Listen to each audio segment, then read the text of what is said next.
Assalamualaikum warahmatullahi wabarakatuh.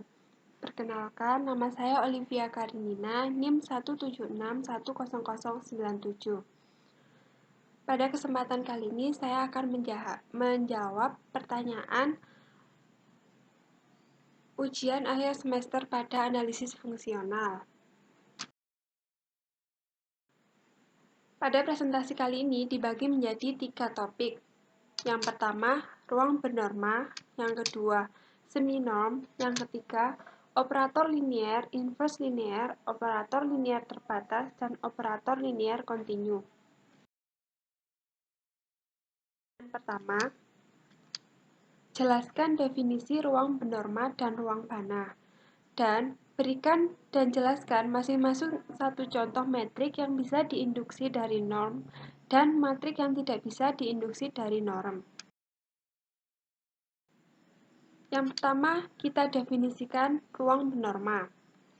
Ruang bernorma adalah suatu ruang vektor X atas lapangan K dengan fungsi norm yang memetakan X ke R yang harus memenuhi 4 syarat. Syaratnya yaitu sebagai berikut. Untuk setiap X dan Y berada di X, dan alfa merupakan bilangan skalar berada di R. Syarat pertama, norm X lebih besar dari 0, atau norm X bernilai positif. Syarat kedua, norm X sama dengan 0 jika dan hanya jika X sama dengan 0. Begitupun sebaliknya, jika X sama dengan 0, maka norm X sama dengan 0. Syarat ketiga, norm alfa kali X sama dengan mutlak alfa dikali norm X. Dan syarat yang keempat, norm X plus Y kurang dari sama dengan norm X ditambah norm Y. Jika keempat syarat ini terpenuhi, maka pasangan X dan fungsi norm ini disebut sebagai ruang bernorma. Kemudian kita akan melanjutkan untuk mendefinisikan ruang bana. Ruang bana adalah ruang bernorma yang lengkap. Artinya, setiap barisan Cauchy itu konvergen, atau dapat ditulis sebagai berikut. Setiap barisan Cauchy Xn yang berada pada X besar, maka Xn ini menuju ke X, di mana X ini berada pada X besar. Lanjut pada pertanyaan. Berikan dan jelaskan masing-masing satu contoh metrik yang bisa diinduksi dari norm dan metrik yang tidak bisa diinduksi dari norm. Kita akan membahas mengenai metrik yang bisa diinduksi dari norm terlebih dahulu. Sebuah norm pada X mendefinisikan metrik D pada X yang diberikan oleh dx, y sama dengan norm X min Y, di mana X, Y ini berada pada X besar. Metrik ini disebut sebagai metrik yang diinduksi oleh norm.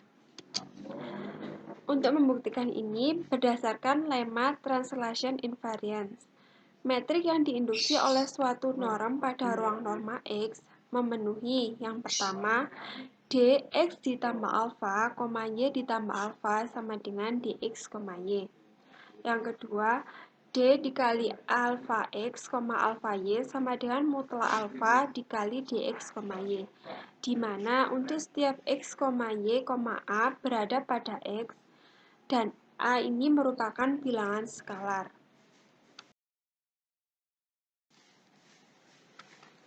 Suatu metrik di R dan suatu norm X sama dengan mutlak X. Metrik yang dapat diinduksi dari norm adalah dx, y sama dengan mutlak X min Y sama dengan norm X min Y. Buktinya, untuk setiap X, Y dan B berada di R, di mana B ini merupakan bilangan skalar. Pertama, kita buktikan dx plus alfa, y plus alfa sama dengan dx, y. Kita ambil bilangan skalar B yang berada di R. Maka, dx, y sama dengan dx plus b, y plus b sama dengan dx, y. Di mana elemen x dan y jika ditambah b sejauh apapun, maka nilainya akan tetap yaitu dx, y. Yang kedua akan dibuktikan d alpha x, alpha y sama dengan mutlak a dikali dx, y. Kita ambil b bilangan skalar yang berada di R. Maka d bx, by sama dengan mutlak b dikali dx, y. Kemudian kita lanjut untuk contoh metrik yang tidak bisa diinduksi dari norm. Misalkan suatu metrik R didefinisikan sebagai berikut. dA, B sama dengan 0 jika A sama dengan B, dan sama dengan 4 jika A tidak sama dengan B. Terdapat suatu fungsi norm sebagai berikut. Metrik di atas tidak dapat diinduksi dari norm di R, karena kita tidak memenuhi salah satu syarat di atas. Buktinya, untuk setiap A, B, C berada di R. Kita ambil A-nya sama dengan 5, B-nya sama dengan 2, dan C sama dengan 3. Maka, norm CA sama dengan norm CB sama dengan mutlak C dikali D A, B. Yang artinya, norm 3 kali 5 dikurangi 3 kali 2, sama dengan 3 dikali D A, B.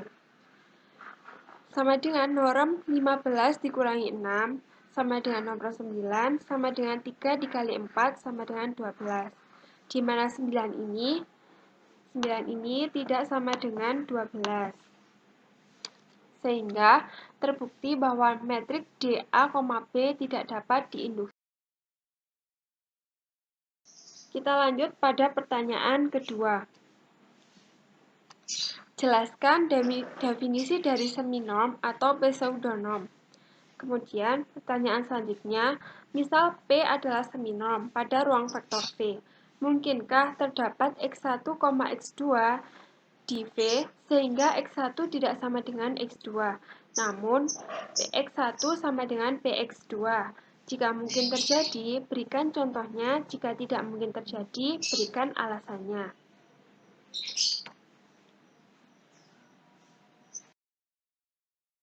Kemudian kita mendefinisikan seminorm atau pseudonorm.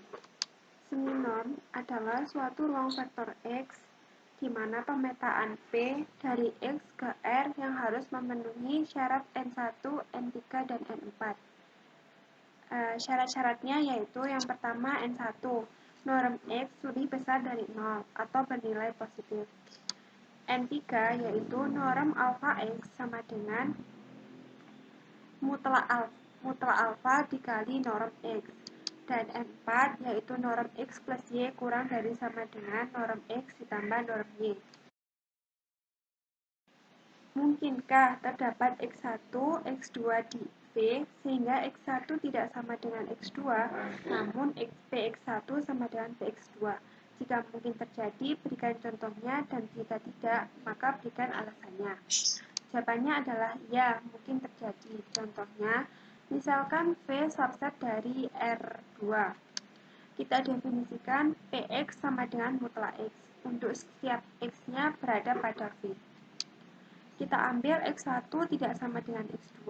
Misalkan kita ambil X1 sama dengan 25 dan X2 sama dengan negatif 25. Maka diperoleh PX1 sama dengan P25 sama dengan mutlak 25 sama dengan 25. Dan PX2 sama dengan P min 25 sama dengan mutlak negatif 25 sama dengan 25. Yang artinya PX1 sama dengan PX2.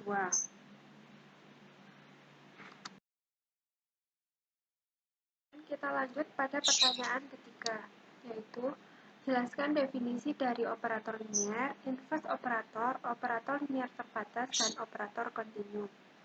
Kemudian pertanyaan selanjutnya, misalkan pemetaan T dari X ke Y adalah operator linear terbatas. Tunjukkan jika terdapat B lebih besar dari 0, sehingga Tx lebih besar dari sama dengan Tx untuk semua X berada pada X. Maka pemetaan T inverse dari Y ke X ada dan terbatas. Pertanyaan pertama, definisi dari operator linear T. Operator dikatakan linear jika memenuhi dua poin berikut. Yang pertama, domain operator T yang dilambangkan dengan dt dan range operator T yang dilambangkan dengan rt harus menggunakan lapangan yang sama, yang berarti sama-sama real atau sama-sama kompleks. Kemudian, poin kedua, untuk sembarang x, y yang berada pada dt atau domain dan skalar alfa, di mana T dikali X plus Y sama dengan TX ditambah TY, yang artinya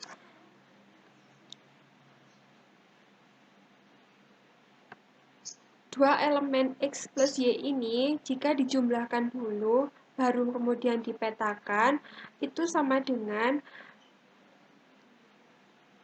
dipetakan dulu masing-masing elemen, kemudian dijumlahkan.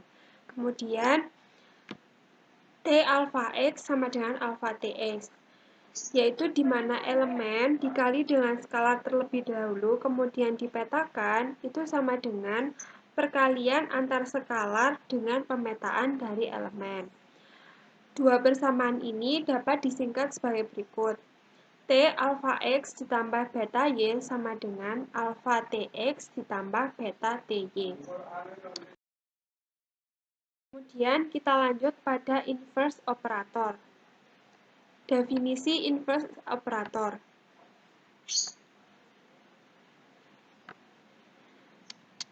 Jika pemetaan T dari dt ke Y adalah operator 1,1, maka pemetaan T inverse dari RT ke dt adalah inverse dari T. Misalkan kita mempunyai seperti berikut. X, di mana X-nya berisi X0 dan Y berisi Y0. X0 ini dipetakan ke Y dengan fungsi pemetaan T, kemudian Y0 diinverskan ke X0. Yang pertama, pemetaan X kemudian diinverskan hasilnya di X. Yang pertama X0 dipetakan ke Y0, kemudian diinverskan, maka hasilnya yaitu berada di X. Dan yang kedua, inverse dari inverse Y0 diinverskan, kemudian dipetakan, maka hasilnya di Y, yaitu ini. T inverse Tx sama dengan X. T inverse Y kemudian dipetakan, hasilnya sama dengan Y. Kemudian teorema 2 menyatakan, misalkan X, Y adalah ruang vektor atas lapangan yang sama. Misal T adalah operator linear dengan domain dt subset dari X dan range RT subset dari Y. Maka, poin pertama, pemetaan T inverse dari RT ke dt ada jika dan hanya jika Tx-nya sama dengan 0, maka X sama dengan 0. Poin kedua, T inverse ada, maka T inverse ini dikatakan operator linear. Kemudian yang ketiga, jika dimensi dt sama dengan n kurang dari tak hingga atau terbatas, dan T inverse ini ada, maka dimensi RT sama dengan dimensi dt. Kemudian kita akan mendefinisikan mengenai operator linear terbatas. Misalkan pemetaan T dari domain T ke Y merupakan operator linear, di mana domain T merupakan subset dari X.